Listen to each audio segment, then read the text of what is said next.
your own food, Five Rivers Metro Parks is giving people a chance to do just that. It's renting seasonal 800 square foot garden plots at Possum Creek and Wegerson Gardens. The standard plots cost $20 a year and grow from April through October. Wegerson Gardens offers plots that grow year-round for $40. Five Rivers Metro Park says gardeners are responsible for watering, weeding, pest control, and harvesting. Those interested in renting a plot can register through its website. A police officer who was shot in the line of duty last summer is now leaving the force.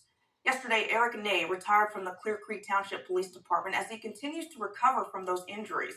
He was shot in the head back in July and has undergone several surgeries. Ney has even experienced blood clots in the main arteries going to his lungs. It's good for Eric to move on to the next chapter. Certainly the circumstances and his condition are bad for how he got there. So, we're going to continue to support him. He's still part of our family. But he's going to have a tough time ahead of him with his injuries that he'll have for the rest of his life.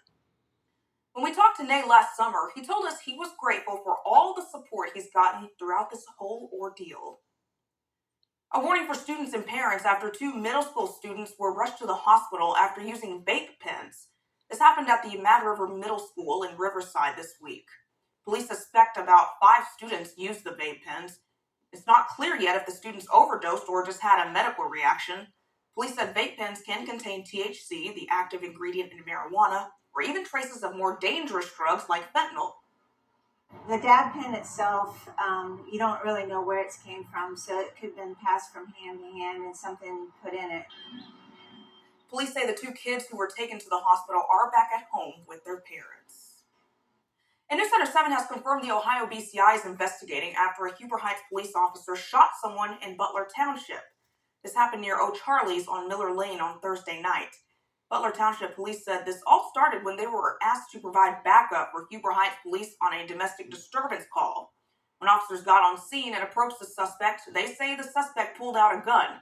That's when a Huber Heights officer shot them. That person was taken to the hospital and is in stable condition. Once we learn the suspect and officers' names, we'll share them with you on air and on our WHIO News app. Well, after close to 4 weeks wandering hundreds of miles across frozen tundra and ice, a dog is back home with his family in Alaska.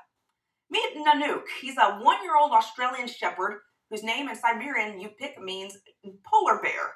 Nanook's owner said that one day he went out for a walk and just disappeared. But his family didn't give up on him. They saw a picture of Nanook posted on a Facebook page in a town about 150 miles away. A month to the day he went missing, Nanook hitched a ride on a plane and flew back home. We're happy we're reunited and we're blessed to have him back in our life. And he does have a hurt paw, but his family says he's going to be just fine after his adventure.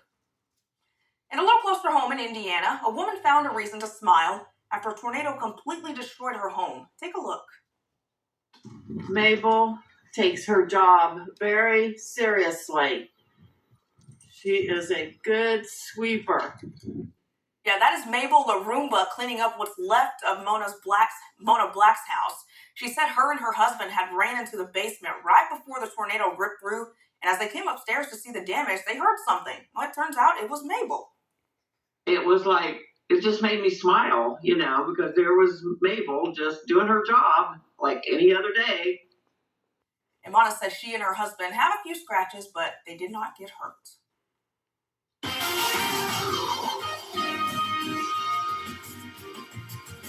I thought I was the only one that named their robot that cleaned the house.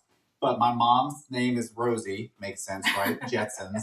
Mine's RG4 because I'm Robert Gauthreaux III, RG3. So those are some very RG4. Dedicated robots. I think so, yeah. Somebody's got to clean. And even through a tornado. Yeah. Goodness. Man, we could use some robots to clean up.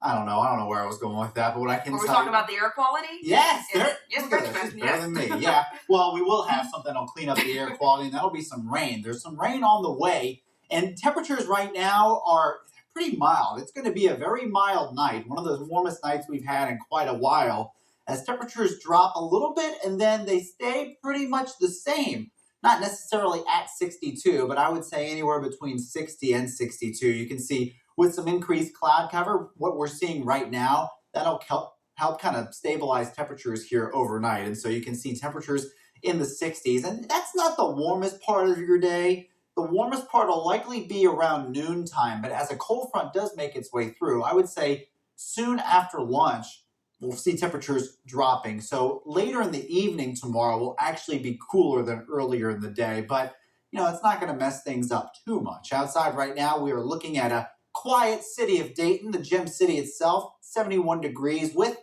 some cloud cover out there, and winds out of the south about 8 miles per hour. That's bringing in some warmth. That's bringing in a touch of humidity. And eventually we're going to see a nice band of showers heading our way. But the cloud cover is coming in right now. And again, that's why temperatures are going to stabilize here overnight. You can expect increase in clouds, maybe not completely overcast, but I'd still say mostly cloudy.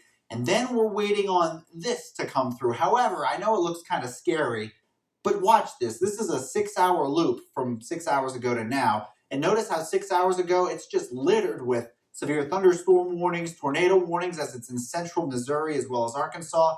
And the farther east it gets, you start to see fewer and fewer. In fact, the latest scan looks like the only real polygons, what they call them, I can see is near, it's Rockport or Rockford, Illinois. I can't remember, but right around there, you can see that north central Illinois, just south of Madison, Wisconsin. And then beyond that, as that system makes its way our way, it'll bring us some rain. The chance for severe weather, I can't say is completely out of the question, but really it's a very, very minimal chance. I mean, there might be a thunderstorm or two kind of embedded in there, but we're mainly just looking at some rain. It really is going to decay quite a bit by the time it gets to us. Look, here's a look at 4 a.m. Futurecast just has a few little sprinkles, and then a little bit later in the morning, you start to see some more shower activity. Here's a look at 12:30. And you see some yellow spots there. Again, a rumble of thunder could be mixed in there, but I think we're looking pretty good as far as the chance for any severe weather is concerned. And then it pushes out, so later in the afternoon, things should actually quiet down. Then we get into Monday. The temperatures are dropping. We'll see a couple isolated showers, perhaps even a few flurries mixed in. And the Futurecast is kind of gung-ho on seeing some flurries. You see a lot of blue here. I definitely do think we could see a little bit mixed in as temperatures start off in the morning kind of chilly in the mid-30s in a lot of places, but overall, not expecting too much in the way of flurries. And then we're looking at some very gusty winds tomorrow and then even into Monday, 30, then even 40 miles per hour. Tonight down to 60, and then as we get through this rainy period, we're actually left with some nice weather with some showers returning by the weekend. I was amazed that she lived this fulfilled, selfless life, and she was still just disposed of. A touching story you will only see on News Center 7. A World War II era nurse is finally laid to rest with her husband after the urn holding her ashes was found in a dumpster